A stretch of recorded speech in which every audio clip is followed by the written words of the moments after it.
आं दा दंफैयो धेमाजि जिल्लानि जेनाखि धेमाजि जिल्ला दुलाराय बर' फरायसा आफादनि गाहाय मावख' सिमेन्ट सापरियाव दंफैयो। बे सिमेन्ट सापरिनि दुलाराय बर' फरायसा आफाद धेमाजि जिल्ला बा एबसुनि गाहाय मावख'नि जेनाखि लांगोनायाव 2 घन्टा धरना हाबाफारिया दा सोलिगासिनो दङ। मानो होनोब्ला बिटिआर एकर्डनि माखासे दफाफोरा दासिमबो मावफुंजायाखै। बै दफाफोरखौ मावफुंनांगौनि थाखाय बिथांमोना बे धरना हाबाफारिखौ लादों। गुबुन गुबुन जिल्लाफ्राव लानाय बायदिनो दिनै धेमाजि जिल्ला दुलाराय बर' फरायसा आफाद एबा एबसुआबो बे हाबाफारिखौ लादों आरो बेवहाय माखासे दैदेनगिरिफ्रा दंफैयो।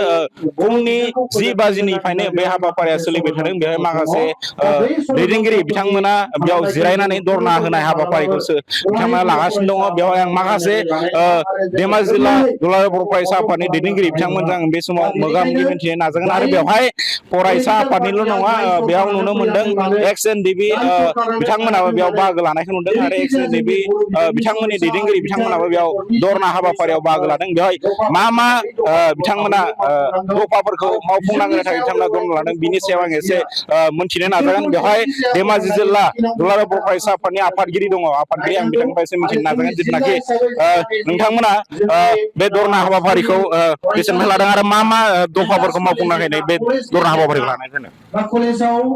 गिबियावनो आंनि सिबिनायखौ नोंथांमोननिसिम जासिनाय जाबाय। जों दिनै 2020 जे बिटिआर एकर्ड जादोंमोन, बे बिटिआर एकर्डनि जि माखासे इमप्लिमेन्ट खालामनांगौ दफाफोर दं, बे दफाफोरखौ गभर्नमेन्टआ दिनै मावनांगौ बायदि मावाखै। दिनैसिमबो जोङो जि पारसेन्टबो जोङो इमप्लिमेन्टेसन दफाफोरखौ मावफुंनाय जों मोनाखै।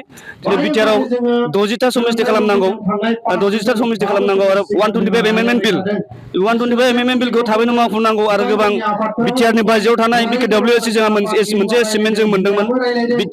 बिकेडब्लिउएसिनि गामि सोसननानै बिसायख'थि खुंनांगौनि बे हाबाफारियाबो दिनै 5 बोसोर बारलांबाय, नाथाय दिनै गभर्नमेन्टआ बेखौ मोनसेबो नोजोर होनानै खामानि मावाखै, गोसो होआखै। बेखौनो जोङो दा सोलिबाय थानाय आसाम एसेम्ब्लियाव जाहाथे जोंनि जि माखासे बिटिआर एकर्डनि दाबिफोर बा दफाफोर मावफुंनांगौ दफाफोरखौ जाहाथे आसाम एसेम्ब्लियाव जोंनि बे संग्रामि बे दुलाराय बर' फरायसा आफाद इउपिपिअ एनडिएफबि मोनसे बिटिआर एकर्ड जानाय, बे एकर्ड जानाया जाहाथे आसाम एसेम्ब्लियाव खोमायाव हाबहैयो आरो भारत सोरखारनाव जोङो डिमान्ड खालामदों जे भारत सोरखारा बेखौ गोसो होयो। नङाब्ला जोङो उन बोथोरफोराव जोङो दिनैनि बे जोंनि बे गोसोखांनायल'सो, उनाव फैबाय थानाय समाव जोङो बिनो बांसिन जोङो रायजो राजाफोरखौ लानानै जोङो मा होनो बेखौ धरना खालामहोनांगौनि जों बायद' जागोन आरो जोङो जिरायनो रोङै, जिरायै जोङो मेंनो गैयै जों धरना होनाय हाबाफारि जों लानो हागौ। ओंखायनो आसाम एसेम्ब्लियाव दिनै जोंनि नैबे धरनाया, दिनैनि 2 घन्टा धरनाया जाहाथे आसाम एसेम्ब्लियाव रायखांजायो, बेखौ हाबाफारिखौ लानानै जों दिनै 2 घन्टा हाबाफारि लानाय जादों। मोनसे 2020 गोरोबथाजोंनो एनडिएफबि, एबसु आरो इउपिपिअ बे 2020 गोरोबथायावनो जाना फैफानाय, खिन्थु दिनैहाय 5 बोसोर बायदेमलांनायनि उनावबो दिनैसिम गामि सोसननाय, भिलेज नटिफिकेसन खालामनाय आरो इलेक्सन खालामनाय बेफोर दिनैसिमबो साक्सेस एबा मोगथां महराव फैयाखै। बेखायनो माखासे इस्युखौ लानानै दिनै दुलाराय बर' फरायसा आफादा आसाम नाङैनो जि धरना कार्जकर्सि लादों, बेखौ आं जोबोद मोजां मोनदों आरो आं बरायदों आरो बुंगोन आङो सासे बारग' एनडिएफबि जानानै। मानोना दिनैहाय जोङो एकर्डआ जादोंब्लाबो इमप्लिमेन्ट खालामनो थाखाय, बे इमप्लिमेन्टखौ साक्सेस खालामनो थाखाय जोङो बे हाबाफारिखौ जों लालांनांगोन आरो बे हाबाफारियाव गासै बर' रायजो राजाफोरानो, जेसेबां माहारियारि आफादफोरानो माने बे बाहागो लानांगौ होननानै आंनिफ्राय गुरै खावलायनाय थाबाय। एसेम्ब्लियाव गोबां जोंनि बर'नि एमएलएफोर दङ, बिथांमोनखौ मा खावलायहरगोन? जों एमएलए गोबां बर'फोर दङ, बिथांमोनखौ मा खावलायहरगोन? आं बिथांमोनखौ खावलायगोन, मानोना बिथांमोनखौनो दिनै जोङो दुलाराय बर' फरायसानिफ्राय जाथों, एक्सनिफ्राय जाथों, आबोबनिफ्राय जाथों, साहित्यनिफ्राय जाथों, मानोना जोङो बिथांमोनखौ जोङो साफा जोङो दैदेनगिरि हिसाबै जोङो दिनै बर'नि गेजेरनिफ्राय जोङो बिथांमोनखौ फथायहरदों।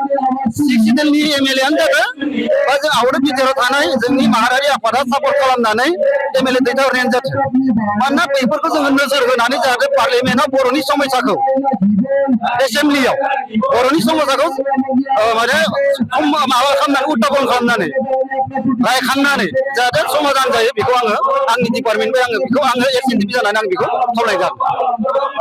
साबायखर थाबाय बिथांनिसिम बिथाङा बुंदों जोंनिफ्राय जोंनि बर'नि एमएलए माखासे एमएलएफोर दङ बिथांमोना एसेम्ब्लियाव दा दङ बिथांमोना खावलायदों जेरै बिटिआर रेकर्ड लोगोसे बिकेडब्लिउसिआबो बिटिआर रेकर्डजों जाफानाय हिसाबै इलेक्सन जायाखै दासिमबो गामि सोसननाय बेबो जायाखै दाबो आरो भिलेज नटिफिकेसन लोगोसे बिसायख'थि जेनाखि बिसायख'थिनि थाखाय दासिमबो लाहार फाहार खालामनाय बेखौ जों नुनो मोनाखै मानो होनोबा बे बिटिआर रेकर्डआ जों जाफानाय बिकेडब्लिउसिआ बेबायदिनो गोबां बोसोर जाबाय दासिमबो बेखौ मावफुंनायखौ नुनो मोनाखै सरकारखौ आरो लोगोसे बिकेडब्लिउसिनि जेनाखि बिसायख'थिनि थाखाय बियाब दाफुंनाय बे बियाब दाफुंनाय जेनाखि हाबाफारियाबो दासिमबो जोङो नुनो मोनाखै दे बेखौ मावफुंनाय बेनिखायनो दिनै दुलाराय बर' फरायसाया आसाम नाङैनो गुबुन गुबुन जिल्लाफ्राव थानाय दुलाराय बर' फरायसा आफादनि दैदेनगिरिफ्रा